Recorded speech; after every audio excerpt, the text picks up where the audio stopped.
Hello students, today I am going to continue my previous class, that is theory ways of accounting.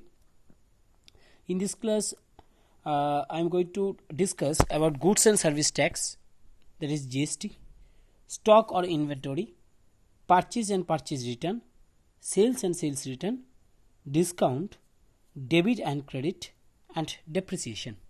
Okay, so now first one is goods and service tax. Okay, we have to understand the thing, goods and service tax. Goods and services tax. Remember my word, services मैंने बोला है, that means this is GST. Okay, so what is the meaning of that goods and service tax? Basically that GST is an indirect tax. It is an indirect tax levied in India on the sale of goods and services. Always remember it levied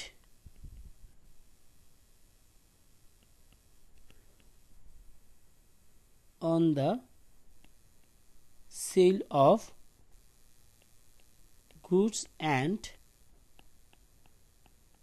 services.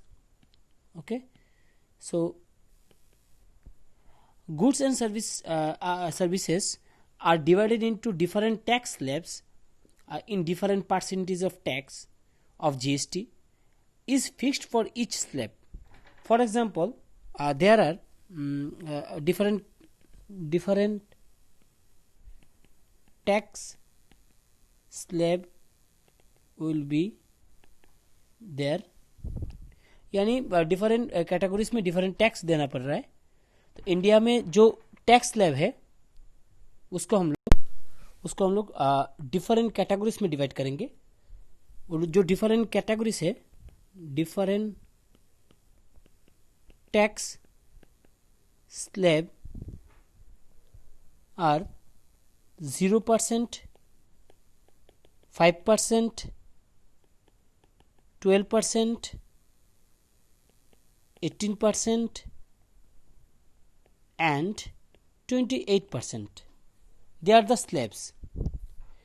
Basically, the main purpose of implementing GST was to replace the various taxes. पहले जो tax तो होता था उसको हम लोग different नाम से हम लोग उसको बोलते थे. जैसे कि वैट होता था, वैल्यू एडेड टैक्स, स्टेट में अंदर वो चीज़ होता था. तो उस सभी इनडायरेक्ट टैक्स को एक जगह में करके गवर्नमेंट ने जीएसटी को इम्प्लीमेंट किया है. Okay, so this implementation of GST was to replace a various tax, that is old and complicated tax system levied by the central and state government. So the tax, that is GST, came into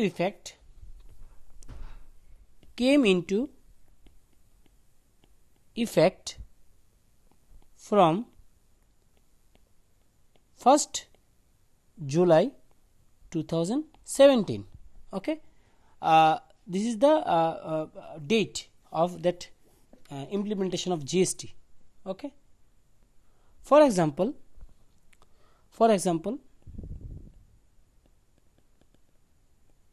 GST कैसे काम करता है India में, देखो.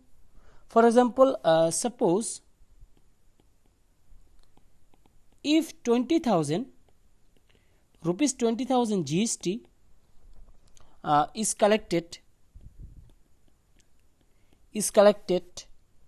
then rupees 10,000 will be shared by central government, and remaining rupees 10,000 will be shared by state government. So remember that thing.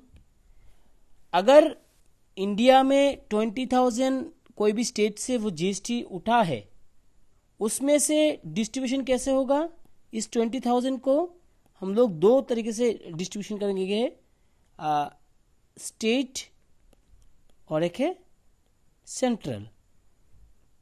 State 50% मिलेगा, central को भी 50% मिलेगा। तो ऑब्वियसली 20,000 का 50% कितना होता है? हम लोग 10,000 जानते हैं, उसको हम लोग ऐसे डिस्ट्रीब्यूशन करेंगे नॉर्मल केस में। ओके, सो जीएसटी को ऐसे हम लोग याद रखेंगे। Basically GST R three important subdivision. GST have three important subdivision. One is CGST, SGST, IGST. Okay, so इसके अंदर क्या आएगा? दो चीज आता है CGST के अंदर, input CGST, output CGST। Same इसके अंदर भी दो, इनपुट CGST, आउटपुट CGST। इसके अंदर भी same, input CGST, output IGST, ये SGST होगा, ये IGST होगा, output IGST। Okay, they are the division. Input word is used when tax is paid and output word is used when tax is collected. So input when paid, output when collected. Okay, so you remember that thing. Input का मतलब क्या है, output का मतलब क्या है? CG यानी जो इसका जो मीनिंग है, the amount of collected through GST will be shared by the centre and the state government in the 50-50 ratio. For example, if good is taxed by 12%, out of this 6% will be go to center and the remaining will be go to the state. तो central and state government को दोनों को मिलेगा। IGST यानी integrated. The IGST will take place only when the commodities produce in the other state is traced by the traded to the another state. अच्छा, इसको मैं examples के द्वारा तुम लोगों को समझा के देता हूँ। फॉर एग्जांपल, ये बिग बाजार है, ये बिग बाजार है और ये तुम हो। ओके, तुमने अगर बिग बाजार से कुछ चीज परचेज किया, उस समय तुम्हारा जो बिल होगा यानी कैश में होगा, जिसको हम लोग इनवॉइस भी बोलते हैं, उसमें देखो दो चीज डिवीजन होगा, सीजीएसटी और एसजीएसटी, दोनों का डिवीजन होगा। फॉर एग्जांपल, तुमने जो सामान खरीदा उसका परसेंटेज से सोचो कि 12% तुमने जीएसटी दिया, उसका 6% डिवीजन होगा। सोचो कि तुमने जो परचेज किया उसका है 10,000, उसका 12% अगर होगा तो ऑब्वियसली 1200, 10,000 का 12% कितना हुआ? 1200 ना। ये 1200 तुम्हारा क्या है? जीएसटी है। उस जीएसटी से 6% यानी 600, 6% यानी 600, वो डिवीजन तुम्हारा डिस्ट्रीब्यूशन हो जाएगा सीजीएसटी और एसजीएसटी में। यानी 10,000 का 6%, 10,000 का 6%, 600, टोटल 1200, ये फुल परसेंटेज 6% स्टेट को, 6% सेंट्रल को मिल जाएगा वो जीएसटी। ओके, अगर मैं स्टेट में परचेज करता हूं कुछ चीज, परचेज इन स्टेट, ओके, ये है कंडीशन, ये है कंडीशन 1। अभी कंडीशन 2 में जा रहा हूं। कंडीशन 2, सोचो कि ये है अमेज़न का मार्केट, अमेज़न इंडिया। ओके, ये है तुमने कुछ चीज परचेज किया जिसका वैल्यू है 10,000 रुपीज। तो तुमने क्या किया? तुमने स्टेट में रह के, तुम कहां पे हो? त्रिपुरा में हो। तुमने जो चीज परचेज किया वो है एक्चुअली हरियाणा का, थ्रू अमेजन हरियाणा का जो सेलर है, सोचो कि ये आदमी सेलर है, उसने तुमको वो चीज सेल किया। ओके, यानी पंजाब, इसको ऐसे नहीं लिख के, यानी पंजाब से वो प्रोडक्ट त्रिपुरा में आ रहा है। तो ये क्या हुआ, ये एक स्टेट है और ये एक स्टेट है, यानी outside from the estate business हुआ। ओके ना, ये चीज आउटसाइड फ्रॉम द स्टेट से हुआ है। इससे पहले क्या हुआ था, स्टेट के अंदर हुआ था, जो परचेस और सेल हुआ था बिग बाजार त्रिपुरा का था, इस त्रिपुरा के अंदर ही सेल हुआ था। ओके, सो अभी क्या हुआ है, देखो अभी तुमने जो परचेस किया वो हरियाणा से परचेस किया थ्रू अमेजन, तो स्टेट से बाहर हुआ। इसको हम लोग बोलेंगे आईजीएसटी के अंदर, के अंदर लेके आएंगे। इससे पहले क्या था, ये था सीजीएसटी। ओके, इसके बाद हम लोग क्या करेंगे अभी, आईजीएसटी। सो याद रखो, IGST means it will take place only when the commodity is purchased in one state and it is traded to another state, that is interstate. So हम लोग लिख सकते हैं CGST is equal to within state. जब purchase करेंगे तभी invoice देखना। और आउटसाइड स्टेट का मैं एक चीज बोल के देता हूं, अगर अमेजन से कुछ चीज खरीदोगे उस समय तुम्हारा जो इनवॉइस है यानी जो कैश मेमो आता है उसमें देखना सिर्फ आईजीएसटी का परसेंटेज दिया जाता है, उस डायरेक्टली 12% यानी 1200 तुमने पे किया। उसमें सीजीएसटी और एसजीएसटी इसका कोई बात नहीं रहता है। ठीक है, डायरेक्टली वो पे तुमने किया, कहाँ पे, डायरेक्टली तुम इंटीग्रेटेड पेमेंट हुआ है यानी आउटसाइड द स्टेट। इसको जब करेंगे आईजीएसटी यानी आउटसाइड द स्टेट, इसको हम लोग बोलेंगे आईजीएसटी। अगर विद इन द स्टेट हम लोग इसको बोलेंगे सीजीएसटी एंड एसजीएसटी के अंदर। ओके, सीजीएसटी एंड एसजीएसटी के अंदर SGST. Okay,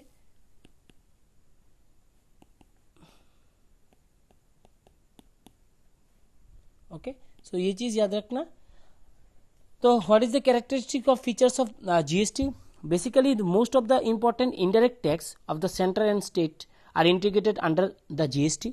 The GST integrates goods and service tax into the unified tax regime. All goods and services are divided into two slabs and different percentage of tax is fixed for each slab. And what is the main objective of GST? The main objective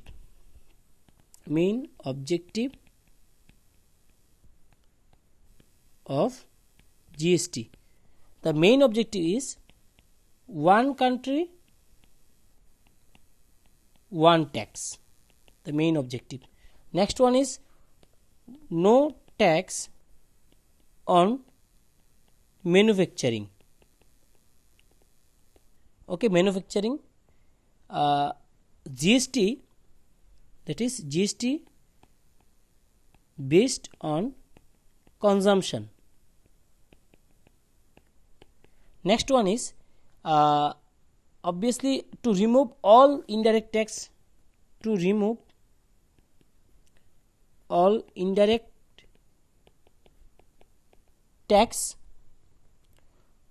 on single transaction. Next one is to reduce the tax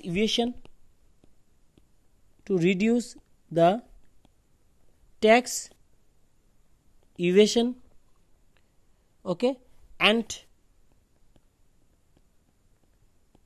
corruption. So to increase the productivity and GDP of the country, increase the productivity and GDP of the country. So this is the main objective of GST. So you should remember that thing. So हम लोगों का GST के जो basic बात है already हम लोगों का ख़त्म हो गया. अभी क्या है, स्टॉक और inventory.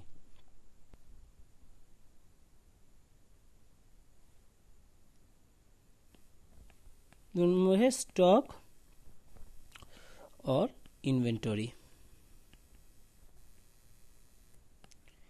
Basically, the quantity of goods for the purpose of sale or unsold goods available in the business is known as stock or quantity. इसको लिख लेते हैं. बेसिकली इसको ऐसे लिखते हैं, the quantity of goods for the purpose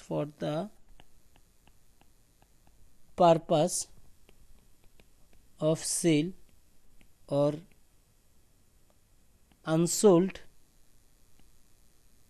goods available in the business are known as stock or inventory. Okay, are known as stock or inventory.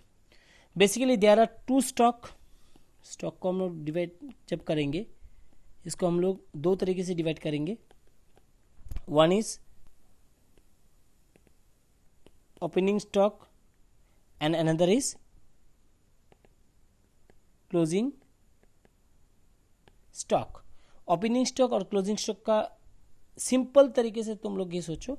For example तुम्हारा ये जो दुकान है ये तुम्हारा खुद का है और तुम्हारा ये बिजनेस, समझो कि ये तुम्हारा बिजनेस है, तुम मैन्युफैक्चर करते हो और जो भी करते हो. तुम जनवरी में तुम्हारा बिजनेस शुरू करते हो और दिसंबर में तुम्हारा बिजनेस को तुम क्लोज करते हो.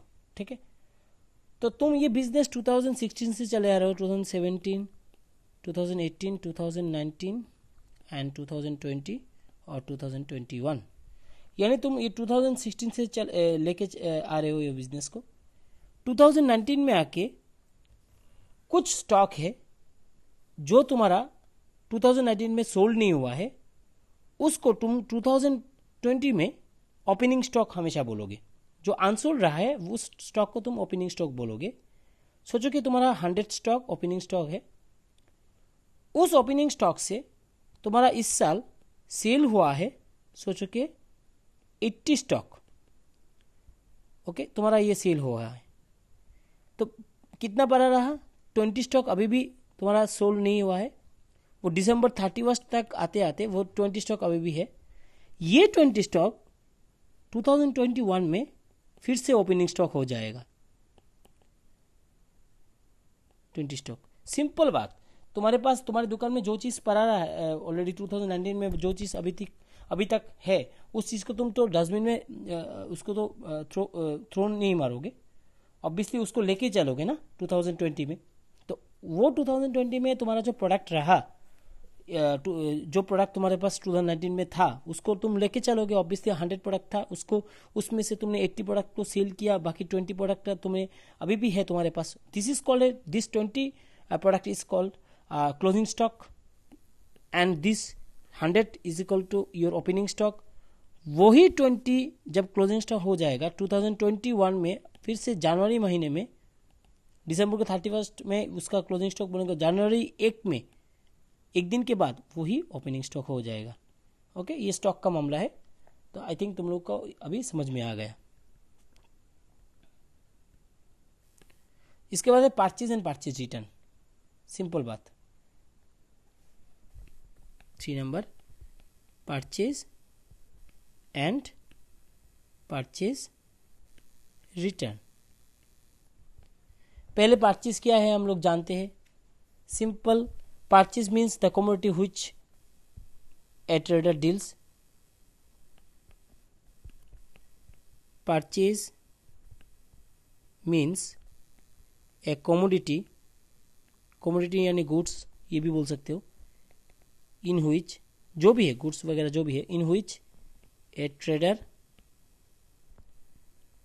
डील्स, इसको हम लोग परचेज बोल सकते हैं। यानी कोई भी एक आदमी अगर बिग बाजार को खरीदता है, बिग बाजार बोलो दुकान अपने मोहल्ले की दुकान से कुछ भी खरीदता है, वो परचेज ही बोलेगा।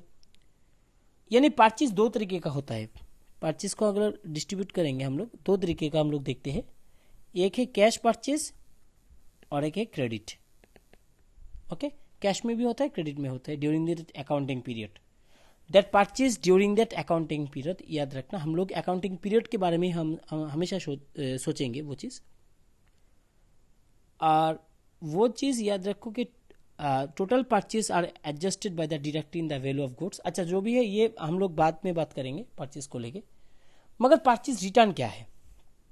अच्छा, इसके लिए एक पिक्चर मैं ड्रॉ करता हूँ। सोचो कि ये बिग बाजार ही है, ये बिग बाजार है और ये है तुम, यू। तुमने कुछ परचेज किया, यानी तुम्हारा ये छोटा सा एक घर है जिसमें जो तुमने परचेज किया। फॉर एग्जांपल तुम सोचो कि एक टीवी परचेज किया, वो टीवी तुम कहाँ पे लेके जाओगे? तुम्हारे घर में लेके जाओगे। तुमने परचेज किया एक चीज़ 1/1/2020 को। ओके, तुमने ये चीज़ परचेज किया। अभी 2/1/2020 यानी एक दिन के बाद वो टीवी जो है वो टीवी चल नहीं रहा है। ऑब्वियसली तुमने जो परचेज किया, तुमने सोचा कि चल नहीं रहा है, और बिग बाजार से आके वो जो देखता है टीवी का डिपार्टमेंट से जो है, उन लोग आके देखने के बाद बोला कि टीवी का प्रोसेस जो सर्किट है वो चला गया। तो तुमने क्या किया? जो परचेज तुमने किया उस परचेज को तुमने दोबारा से बिग बाजार के पास रिटर्न करके दिया। फिर से तुमने सोचो कि ये 30,000 से तुमने खरीदा था, वो 30,000 जो तुमने बिग बाजार को परचेज करने के समय बिग बाजार के बैंक के अकाउंट में परचेज हुआ था, ऐड हुआ था, वो 30,000 बिग बाजार दोबारा से अपने अकाउंट से माइनस करके तुम्हारे घर में 30,000 दे देगा। ठीक है ना? तुमने जो उसको ऑब्वियसली वो प्रोडक्ट को तुमने घुमा के दे दिया, तो ऑब्वियसली वो बिग बाजार तो तुम्हें वो चीज़ पैसा दे देगा। यानी तुमने पहले परचेज किया था, अभी क्या कर रहे हो? रिटर्न कर रहे हो। कौन सा return? Purchase return. Okay, purchase करने के बाद जो रिटर्न आता है इसको बोलेंगे हम लोग परचेज रिटर्न। यानी हम लोग अगर परचेज करेंगे उसको, अगर हम लोग के घर में ठीक ठाक नहीं पसंद किया, सोचो कि पूजा के टाइम पे तुमने एक जीन्स खरीदा, वो जीन्स तुम्हारे पापा ने पसंद नहीं किया, तो ऑब्वियसली तुम ये इसको रिटर्न करने के लिए जाओगे। This is called a purchase return. Okay, so इसके बाद हम लोग देखेंगे, ये भी हो गया, एंड सेल्स रिटर्न। इसके बाद डिस्काउंट। ओके, दोनों को याद रखते हैं।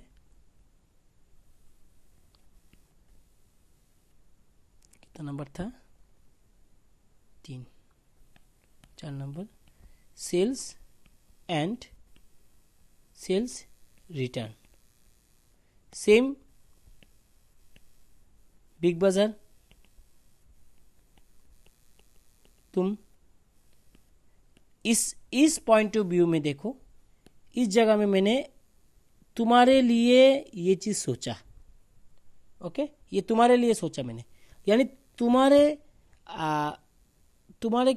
बारे में ये सोच के मैंने ये डिसीजन लिया, ये तुमने परचेज किया था, इसके बाद तुमने ये रिटर्न कर रहे हो। अभी सेम चीज़ को तुम बिग बाजार में होके उसको सोचो। बिग बाजार ने क्या किया था? वो टीवी जो है ₹30,000 का सेल किया था। खरीदार ने क्या किया? खरीदार ने वो टीवी एक दिन के बाद दोबारा से उसको रिटर्न करके दिया। उसको हम लोग क्या बोलेंगे? अगर खरीदने के बाद वो खरीदार एक दिन के बाद ही रिटर्न करके देता है, उसको हम लोग बोलेंगे सेल रिटर्न। यानी सेल्स करने के बाद वो जो रिटर्न आता है उसको बोलेंगे हम लोग सेल्स रिटर्न। ओके, सेल्स भी तुम्हारा दो तरीके का हो सकता है, कैश और क्रेडिट बेसिस में सेल हो सकता है। सो ये रिटर्न सिंपल बात, सेल किया, अगर सेल करा हुआ वो चीज़ रिटर्न आता है हमारे दोबारा से वो ऑर्गेनाइजेशन में, उसको बोलेंगे सेल्स रिटर्न। ओके, इसके बाद हम लोग करेंगे क्या, डिस्काउंट। ये 4 नंबर था, अभी 5 नंबर डिस्काउंट। देखो डिस्काउंट तो हम लोग जानते ही है, नॉर्मल व्हेन द प्राइस, लिख लेते पहले, when the price is reduced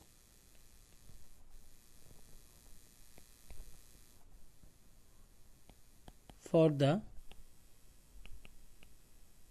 customer by the seller, it is known as discount। Okay, मैंने क्या बोला, when the price is reduced from the customer by the seller for the customer, मैंने बोला है for the customer by the seller, यानी seller customer के लिए वो डिस्काउंट दे रहा है, it is known as discount. Okay, the discount would be distributed into two main categories. One is cash discount and another is trade discount. Okay, one is cash discount, another is trade discount. When a customer make cash payment at the time of purchase, or he will pay within a week or 2 or more 3 days of a purchase, seller allows discount for the early payment, it is called as cash discount। हम लोग जानते हैं कि cash payment करने के समय अगर कोई भी डिस्काउंट मिलता है उसको बोलेंगे हम लोग cash discount. Trade discount means the main purpose of trade discount is to increase the sale, ये देने का मतलब है increase the sale. When goods are sold at a fixed percentage of discount on the list price, on the list price means जो price already given है, जो seller जानता है, जो बायर जानता है, it is called trade discount। Trade discount it is not shown in the books of account but it is deducted from the list price। For example, example अगर लूँगा तो तुम लोग को याद रहेगा वो चीज़। एग्जाम्पल ये है, सोचो कि sold goods to Raveen, sold goods to Raveen, okay, sold goods to Raveen at a list price, at a list price, what is the list price, rupees, for example 30,000, okay, at 15% trade discount, this is the condition। okay, in such a situation sale will be reduced 25,500 because sold goes to Rovin at a list price 30,000 at a 15% trade discount। okay, so at a 15% trade discount means in such a situation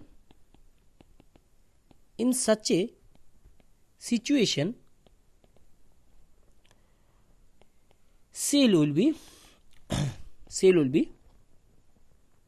recorded at rupees 25,500। Calculation कर लेना calculator के द्वारा। at trade discount rupees 4,500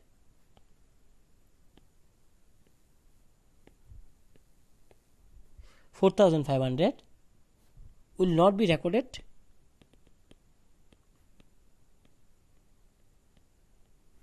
at all। okay, this is the main funda of trade discount। okay, ये चला गया तुम्हारा discount के बारे में बात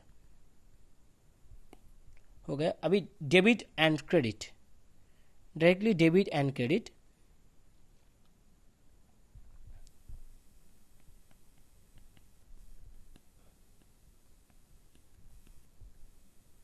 ये है तुम्हारा 6 number debit and credit. Okay, debit and credit. Debit, ये सिंपल बात है. Debit word is derive from the Italian word debito. Debito से डेबिट का नाम आया है. ओके, इटालियन वर्ड है. An account has two part. Left hand side is called debit items. So credit के बारे में अभी लिखते हैं. क्रेडिट के बारे में अगर लिखेंगे तो ये चीज़ है कि credit word is derive from the word क्रेडिटो. सेम बात, क्रेडिटो.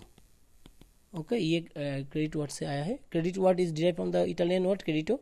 It is right side of an account. ये right side and left side को अगर तुम लोग को डिस्ट्रीब्यूशन करूंगा, ऐसे ऐसे होता है बेसिकली. सोचो कि ये है प्रोफोर्मा ऑफ अकाउंट. ओके, ये होगा डेबिट साइड. हमेशा याद रखना, ये साइड कौन सा है? Left and. और ये है क्रेडिट साइड, ये है राइट एंड. ओके, सो ये left hand and right hand के बीच में जो भी है वो अमाउंट का घर हो सकता है. इसमें सोचो कि ये अमाउंट का घर है. ओके, सो ये पार्टिकुलर्स लिख लेते हैं. पार्टिकुलर्स, ये अमाउंट का घर. पार्टिकुलर्स, ये अमाउंट का घर. Okay, so debit and credit का मतलब यही है. Debit means derived from the word डेबिटो. Both are Italian word and credit क्रेडिटो. ओके, ये हो गया हम लोगों का डेबिट और क्रेडिट के बारे में बात. Last one is depreciation. Very important. Last one is depreciation. Number of depreciation 7. Okay, depreciation. Okay, ये बहुत एक इम्पोर्टेंट बात है डेप्रिसिएशन. इसको हम लोग ऐसे लिख सकते हैं, वैल्यू ऑफ फिक्स्ड टेंजिबल. याद रखना मैंने क्या बोला? टेंजिबल, जिसको हम लोग छू सकते हैं, देख सकते हैं. Tangible asset is decreased due to wear and tear,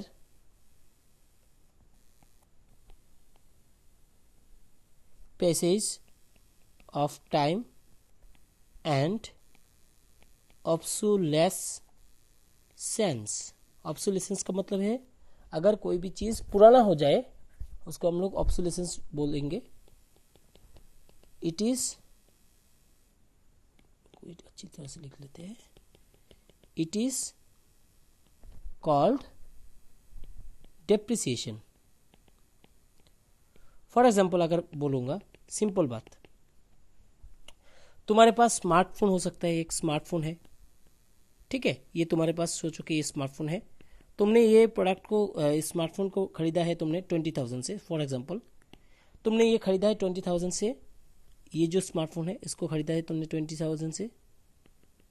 ये है, इसको खरीदा है तुमने 2019 को.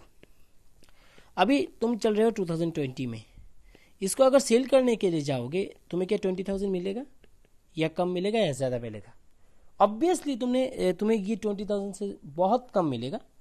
तुम्हें ये 5,000 भी मिलेगा या नहीं मिलेगा अभी मैं श्योर नहीं हूँ, because this is the way.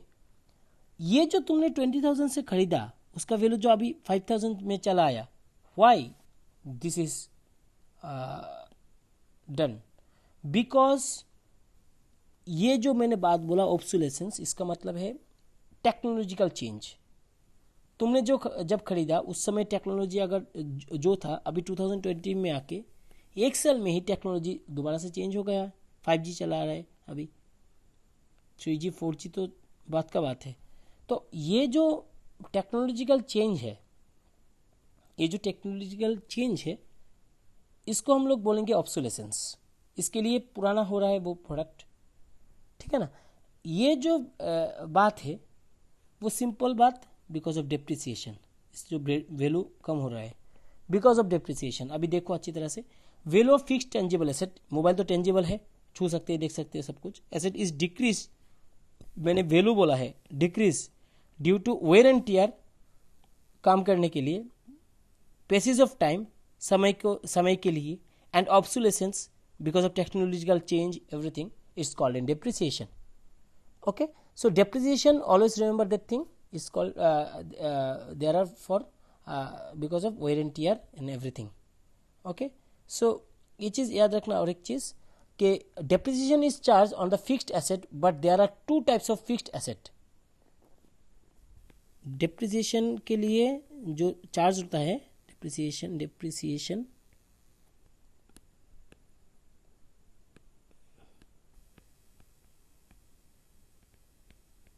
Basically दो तरीके का एसेट के लिए चार्ज होता है. एक है फिक्स्ड टेंजिबल TANGIBLE एसेट